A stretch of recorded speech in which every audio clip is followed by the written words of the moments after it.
मराठा आंदोलनाची घोषणा आता या तारखेला होणार.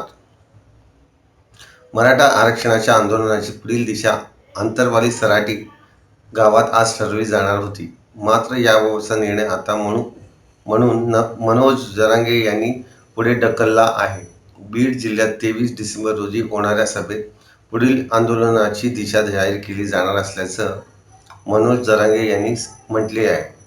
मुख्यमंत्री एकनाथ शिंदे उद्या अधिवेशनात मराठा आरक्षणाबाबत भूमिका मांडणार आहेत. त्यामुळे आधी त्यांची भूमिका कळली पाहिजे, यासाठी हा निर्णय घेण्यात असल्याचं देखील जरांगे म्हणाले आहे. दरम्यान यावेळी बोलताना जरांगे म्हणाले की मुख्यमंत्री एकनाथ शिंदे उद्या अधिवेशनात मराठा आरक्षणाबाबत भूमिका मांडणार आहे. 24 डिसेंबरपर्यंत मराठा आरक्षण देण्यासाठी मुख्यमंत्री आणि दोन्ही उपमुख्यमंत्री ठाम असल्याचा निरोप देण्यात आला आहे.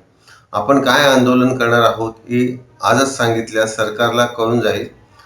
आता मराठा समाजाला परत येऊ द्यायचं नाही.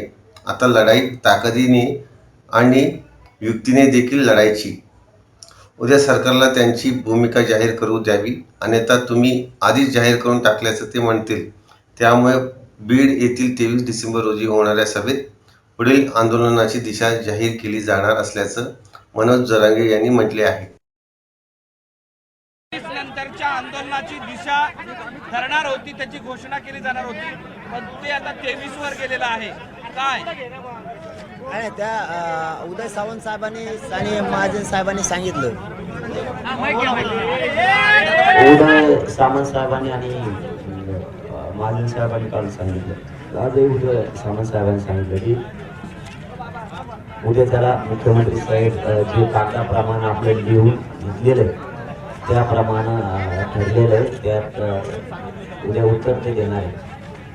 आणि विशेष कारण म्हणजे आज आम्ही आंदोलनाची पुढच्या घोषणा करणार होतो हे खरं आहे, परंतु 24 डिसेंबरच्या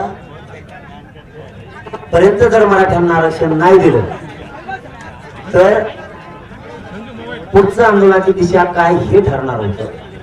ते 23ला 17च्या ऐवजी 24च्या आतच करायला असं म्हणलं नाही तर आम्ही की 24 डिसेंबरच्या नंतर घोषणा करणार. आज करायची तर 23 पर्यंत करायला, कारण आम्हाला कळू द्या 24 डिसेंबर त्यांना वेळ दिलेला आहे.